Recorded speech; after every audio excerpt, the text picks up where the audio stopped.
takeaway. Our president, even though he made a fortune in crypto this year, Trump did not crack the Forbes top 100. Donald Trump clocked in at number 201, or as the White House described it, first place plus 200.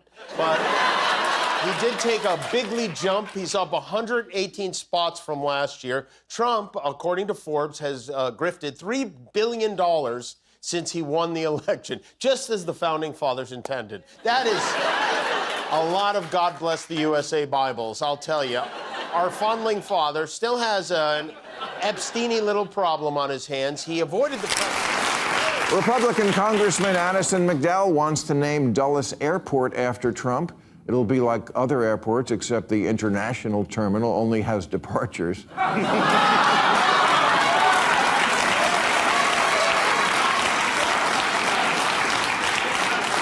There's also a bill in Congress to add Trump to Mount Rushmore because, like Washington, he's a patriot. Like Teddy Roosevelt, he's a renegade. And like Abraham Lincoln, he's not really helping the theater scene in Washington, D.C. Trump's presidency has become the ultimate comedy gift. Jimmy Kimmel and Bill Maher treat it like Christmas morning every single day. They don't even need to invent a punchline. They just unwrap the latest disaster. Each morning, the man wakes up ready to hand over fresh material, and comedians everywhere line up like kids waiting to see Santa. Only in this case, Santa is a spray-tanned showman with a knack for turning every headline into late-night satire gold. Trump is in the UK, or as he has to be reminded not to call it, the UCK. Paddington Unbearable is in England for an official visit with the royal family. Wait till he finds out tea time has nothing to do with golf. He's going to be very upset. The royals are expected to greet the president and first lady tomorrow, but some clever Brits are already rolling out, well, I wouldn't call it a red carpet exactly, but rather a King Kong-sized photo of Trump with his buddy Jeffrey Epstein. You know, I got him to sign that. This is my favorite possession. Yeah. 56 horrible things he said about me, obviously, which were in... I obviously had said something about him that...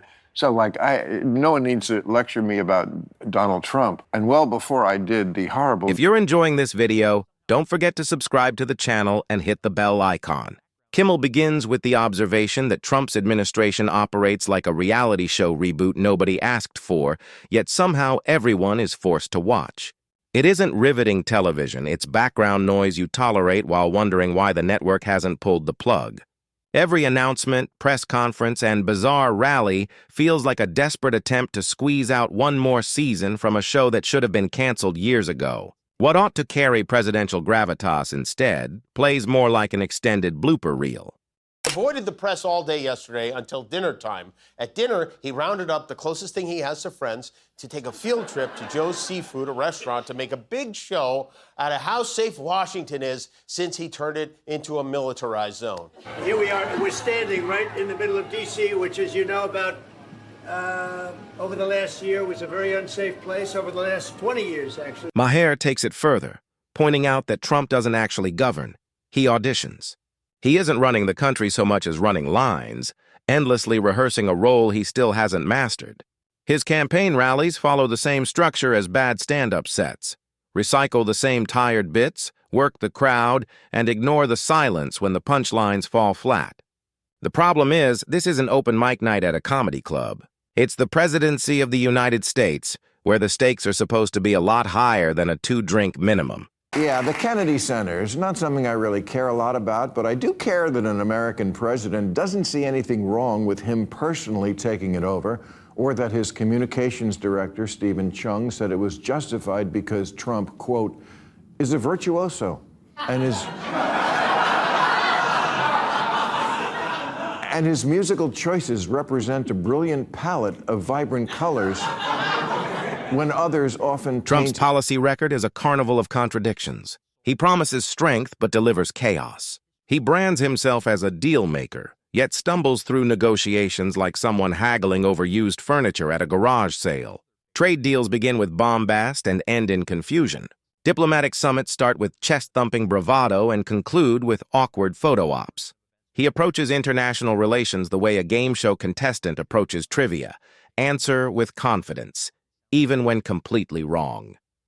This morning, Trump warmed up for his date with the British press by yelling at a reporter from Australia who dared to ask about the billions of dollars he's been raking in since the election. President Trump that a president in office should be engaged in so much business activity. Well, I'm really not. My kids are running the business. I'm here.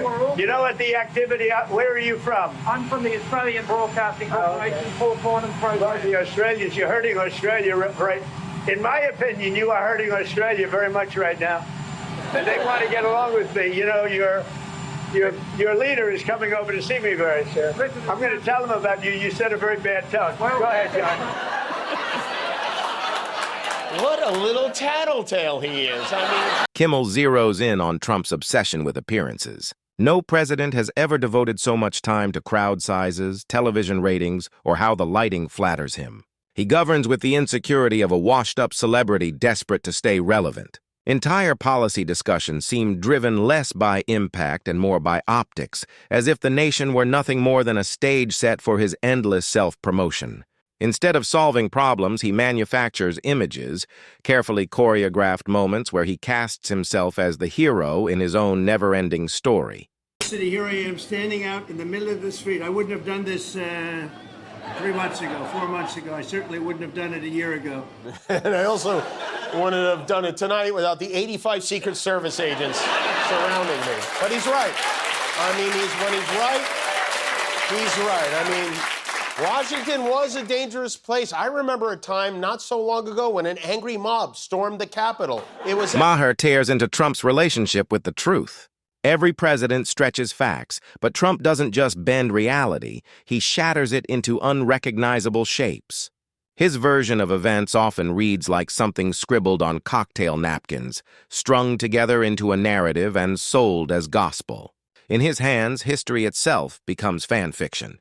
Every retelling inflates his role, diminishes everyone else's, and transforms disasters into imaginary victories.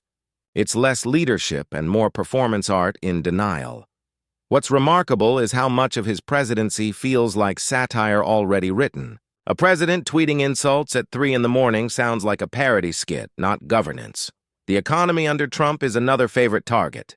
He brags when markets rise, but comedians note that his entire strategy boils down to taking credit for any good news while blaming others for downturns. It's an economic worldview that works like a toddler's logic. All the candy is mine, the broken toys aren't. Any positive trend is a personal triumph. Any negative one, an inherited curse. If success has 1,000 fathers and failure is an orphan, Trump claims paternity only when the baby comes with applause. Republicans dance like Trump now. They name weapons systems after him. They've even dressed like him with the trademark suit and tie. Available exclusively at Banana Republic.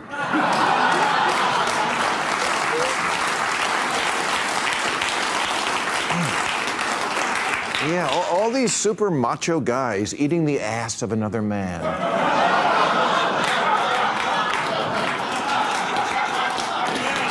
Some even talk like him now, with the crazy... Foreign policy is no less laughable. Trump's version of diplomacy looks less like leadership and more like awkward speed dating. He flatters dictators as if they were celebrities on a red carpet, while alienating allies with the tact of a dinner guest who critiques the meal before dessert is served. His so-called handshake diplomacy, grip hard, pull harder, and pretend it means something, resembles the antics of a schoolyard bully who mistakes intimidation for negotiation. The spectacle is loud, but the results are thin. Kimmel roasts Trump's speaking style, which is essentially free-form jazz without rhythm, structure, or sense. He rambles through sentences like a man lost in a labyrinth built from his own half-thoughts. Words circle back, ideas collide, and by the end of a speech, listeners feel less informed and more exhausted.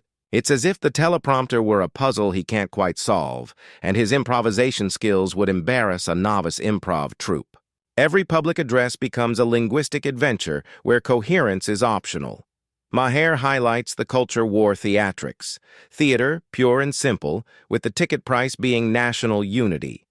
The chaos within his administration adds yet another layer of comedy. Staff turnover is so constant, it feels like a reality show elimination round every week. Advisors come and go like contestants on Survivor, only instead of being voted off an island, they're fired via social media. Loyalty is demanded, flattery rewarded, and competence optional. Watching the revolving door spin faster and faster, Kimmel compares it to a clown car. Endless characters tumbling out, none particularly qualified to drive. Spent some time bragging about his $200 million ballroom again. He said it's going to be the greatest ballroom anywhere in the world. Oh, how exhilarating for all of us. He's so excited for these balls, he can taste them. Trump claims he's going to pay for some of the cost of the ballroom as a gift to us, which, thank you very much. We'll never be in it, but thank you very much.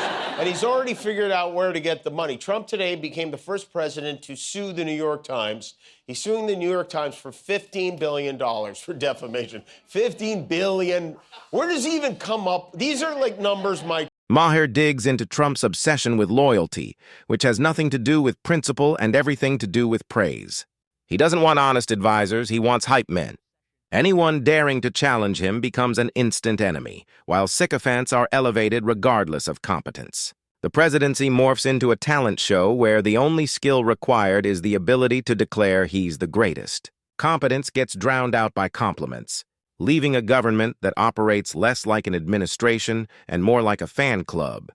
Trump sells himself as the ultimate mogul, but the trail of bankrupt casinos, failed universities, and overpriced steaks tells another story. He's less a business genius and more a magician of debt, conjuring losses and disguising them as victories. The empire he brags about is built less on brilliance and more on branding, propped up by illusion until the bubble inevitably bursts. In the comedy world, it's the longest-running joke in capitalism. Matt is not the person who the night before the dinner shit-tweeted a bunch of nasty crap about how he thought this dinner was a bad idea and what a deranged asshole I was.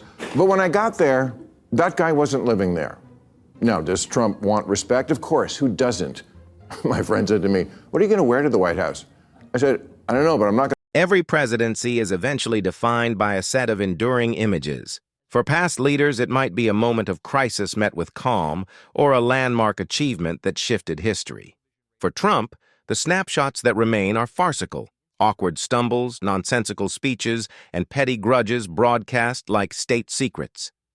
Kimmel and Maher don't need to invent material. The archive of absurdities is bottomless. Each replayed moment feels like another nail in the coffin of seriousness, reducing his presidency to a blooper reel for future generations. Even his supposed victories unravel under scrutiny. Announcements made with grandiosity often fade into irrelevance or backfire entirely. The real tragedy and the endless source of comedy is that Trump doesn't recognize when he has become the joke. He responds to mockery not with self-awareness, but with escalation, feeding the cycle. The angrier he gets, the funnier it becomes, because every overreaction only confirms the insecurity. You think there's only conspiracy theorists on the right? I can't tell you how many people came up to me around that time. "Bill, don't you think that assassination attempt was staged?" Staged. You know, walk me through how you could stage a bullet hitting just the tip of your ear from 500 feet away. Yeah, shoot at my head. I trust you. But just graze me. Kimmel exploits this endlessly, framing Trump as a man at war, not with enemies, but with his own reflection. The harder he tries to appear untouchable, the more transparent his desperation becomes. His presidency, instead of being etched into history as a story of strength, is remembered as a satire of leadership. He didn't just invite ridicule, he cultivated it. Every exaggerated promise, every petty feud, every bizarre performance became an audition for late-night mockery. Maher nails the irony. Trump wanted statues and got punchlines. He craved reverence and earned ridicule. The result isn't a lasting monument, but a running gag, one destined to outlive the man himself. By the time the laughter fades, there's little left to salvage. The myth of Trump as an indomitable force collapses into the reality of Trump as the most ridiculed president of modern memory. History won't recall his rallies as moments of unity, but as comedic sketches masquerading as governance. What lingers is not awe, but amusement, not admiration, but mockery. That's the sting of Kimmel and Maher's destruction. They don't just laugh at him. They make sure everyone else does too.